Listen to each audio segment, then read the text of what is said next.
Okay, Coach Kelly is ready for questions. We will start here on the left side, second row. Kibi Huggins, WFB. Coach, I want to talk to you about the depth of this receiver room.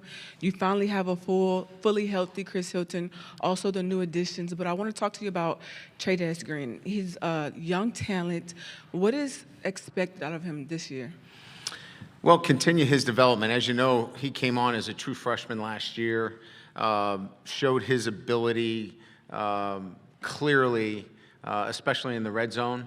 We want him to be an every down tight end. So that means you've got to block in line, you've got to be physical, because I think we've already seen his gifts as a wide receiver tight end. But now it's maybe some of the dirty work, if you will, where he's got to get his hand in the dirt and get after some people at the line of scrimmage. So, and he's done a great job. I mean, physically, he's more developed, he's stronger. He's had he had a few days where he was dehydrated. It gets a little hot in Louisiana in the summer. But other than that, he has made incredible progress. So we're looking for him to have a great year for us. Right side, first row, then pass it to your right. Tyler Combs, 24/7 Sports. Brian, seems like your teams and against Ole Miss have kind of been like a firework kind of matchup right till the end. Just what do you look back on at last year, and how do you look at the matchup this year? Well, when I think of the Ole Miss games, I think of we all want to play better defense. They've been great offensive games, right? I mean, we made an incredible comeback and won that game in overtime. The year before, it was a track meet. It's a game that our fan base loves to play against Ole Miss. But I think we would both say that we're looking to play championship level defense. And I think Ole Miss was closer to that last year with the group that they put together. Now it's our job to put together a championship defense at LSU, and I think we're closer to that. Middle, second row.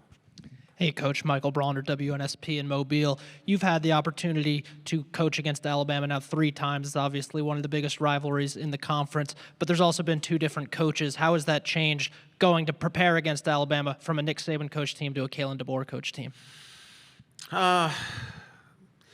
Well, look, I've played him 5 times because I played him twice at Notre Dame, and the one characteristic is physicality in the trenches. Alabama has been the most physical team that I've gone against as a head coach. They showed that and displayed that against us last year. That's why it was so important for us to upgrade there, especially on the defensive line. We felt like we got pushed around a little bit. So I would say there's some great similarities to Coach Saban's teams and Coach DeBoer's in that they recognize that this game is still won up front, and Alabama recognizes that. Now, do they have terrific skill players? Absolutely, right? We could talk about them all day. But I think it starts with the trenches, and I think it starts with the ability to maintain a standard that has been set at Alabama, and I think Kalen's done that as well. Front row. Dick Cox with Lindy Sports and Cox Sports Broadcasting. Well, Coach, it seems like every year you have a tough season's opener. You've got another probably top 5 matchup going to Clemson, the Battle of the Tigers, the Battle of Death Valley, and all the things you can imagine right there. But what are your thoughts about going to Clemson to play week 1? A great deal of respect for Clemson. I think that is a given because of my background playing Clemson, as an ACC team. So I have great respect for Dabo and what he's built and the championships. But at the end of the day, our feeling is this is a goal of ours. This is one of our tangible goals that we have put out in front, that we want to start the season 1-0. It's important to us. And so our off-season training has been about that. It's about going 1-0 and playing a great program. And we're excited about the challenge. It's going to be difficult. But look, I don't think you set realistic goals unless they're difficult. This will be a difficult challenge for us, but one that we're excited about and one that we're focused on with great intent. Front row. Jacques Doucet, WAFB in Baton Rouge. Coach. Jacques? Is it Jacques? Like Cousteau. Yeah. Jacques, yes. How you doing, Jacques? Good. How are you? I'm doing great. How's the handicap? You know what? I had other things to do in the month of June. And July can't. It goes quickly. Yeah. Well, you've had a good week. Garrett Nussmeier. Yep. He's not a hired gun. It's not like you threw a bunch of money. Hey, come play for us. He loves LSU. He grew up in it. Just what does that mean when you're the face of your team and your leader is that guy? He represents LSU. He represents the state of Louisiana. I mean, he is our guy. I mean, he's waited for this opportunity. He loves LSU. And so you want to follow a guy like that because he's got all the things that you're looking for in a player. Committed, passionate, focused. He's got leadership ability.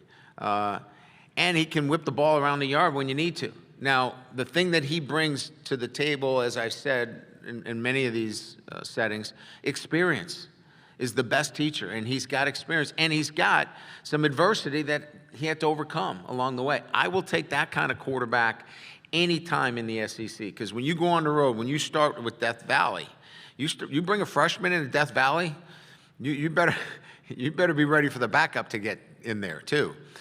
That's my point, is that experience and a guy that has the traits that represent LSU is our starting quarterback. How cool is that? Right side, second row. Hey, Brian. Alex Byington on 3. 2 questions for you real quick. With Garrett, Arch, Lenoris is here today. You know, can you just speak to the level of quarterback play in the SEC this year? It seems it's been a few years since they've had the kind of that, I think there's 5 among the Heisman favorites kind of thing right now. Again, it doesn't surprise me. You're going to get that in the SEC each and every year. And we didn't mention some other guys that are pretty darn good quarterbacks that are coming back as well. It's the nature of what you expect that you're going to get in the SEC. And they're all, the 3 that you mentioned, are all distinctly different. And that's even a better trait for your conference, that they don't all look the same. And each one of them brings an asset to their teams that you build around. We've built our offense around Garrett Nussmeier in terms of what he can do. Why wouldn't you? Next year, we might have a triple option quarterback. We'll build a triple option for him. But Nussmeier and the quarterbacks that you mentioned, each one of their coaches is building their offense around him. Second question, Witt, Harold, both 2 guys coming off injuries. Just what does that linebacker group, especially that first team, have to prove right now? You have some highly rated guys like Harold, and what they got to prove this year? Well, anytime you have an injury that shortens your year, and look, Harold had to make the ultimate commitment. Do I go to the NFL or do I come back? And he made that choice. We didn't make it for him. We gave him the data and the information, and he looked through it and made the best decision for him, and he felt like it was to come back. Now, you don't come back unless you have the expectations that you're going to be a dominant player. He's got the ability to do so, and I think we're helping ourselves as a team by moving him to an outside backer position, and we're helping him because I think that that's his next stop at the NFL. As it relates to Witt is our passion. He is our guy that is locked in every workout, every training session. I mean, you have a high-energy coach at every player workout. That's just the way he is wrapped. That's his DNA. So as a coach, you can imagine I can get 2 hours sleep every night because I've got Witt weeks. A little more than 2, maybe 3. Left side, third row. Tyler Shaw with KBTX and College Station. Donovan Green, an incoming transfer tight end. Kind of what have you seen from him so far early on? What are kind of your expectations for him? Pleasant surprise is how I would characterize his addition. As you know, he played as a true freshman at A&M and then suffered a very difficult injury that really put him in a tough position to really find his footing at A&M. And he says nothing but great things about the staff and how he was treated there. This was just a fresh start for him. And for us, We bring a mature veteran player that has had some success when healthy. And we're seeing that version of him right now in our program. Middle, fifth row. Dan Peck, ESPN 106.7 in Auburn. Dan Peck, coach. Eventful offseason for college football. Yeah. Your level of confidence that the new rules can be enforced and the biggest challenges that you think the industry is going to face. Yeah, I mean, I'm excited about where we're moving. I mean, we're in the early stages of this, so there's going to be some iterations along the way that we're going to have to look to address, improve. But I think if we operate with transparency, if we do a great job with consistency in how we apply things on a day-to-day basis, and great communication, because we're all entering this for the first time. We haven't all figured this out yet.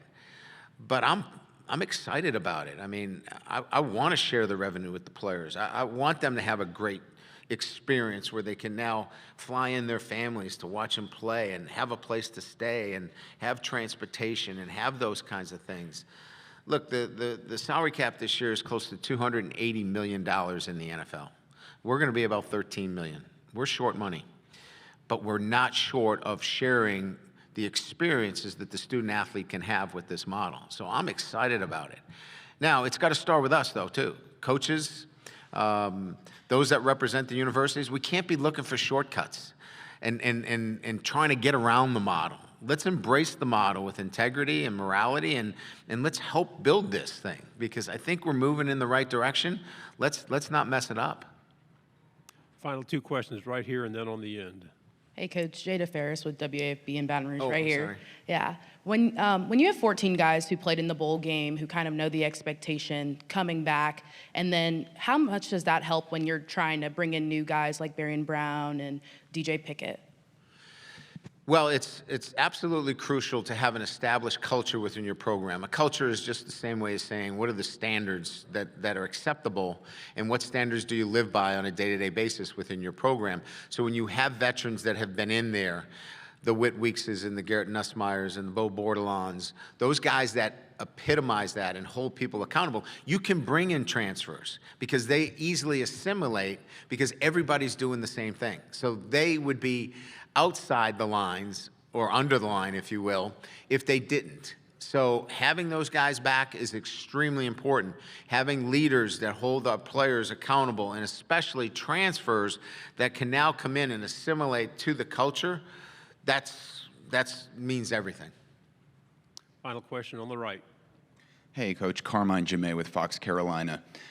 You have obviously had sustained success. So has Coach Dabo Sweeney. Yep. What do you think are the pillars of his programs that have allowed him to have so much success? And then when you're starting off the season with such a great matchup against another, legendary coach, what is your feeling, your excitement level when you have that going into the season? Well, I know Dabo very well. He's extremely passionate about the game, but he wants to teach through this game. He wants to develop his players spiritually, intellectually, socially. He wants to give them the opportunity to be the best version of themselves on the field and off the field, and he runs a program accordingly. He gets knocked all the time for not wanting to take transfers. That's not really at the heart of it. He's not bringing anybody that doesn't have the right fit, right? And we all know what that means, right? You might have the skills, but you might not fit the culture. And he's developed a winning culture there, and I respect him for what he's done. But on the other hand, it's also a program that is regarded as a premier program. And so we've got an incredible challenge, one that we're excited about, one that we're looking forward to. We still think we are the Death Valley. They can use the name too. We're letting them borrow it. But I would say at the end of the day, it's about the respect that I have for him and what he's developed in his program, and then maintaining that, consistently year in and year out. Coach, thank you Great. very much. Thank you. Appreciate it.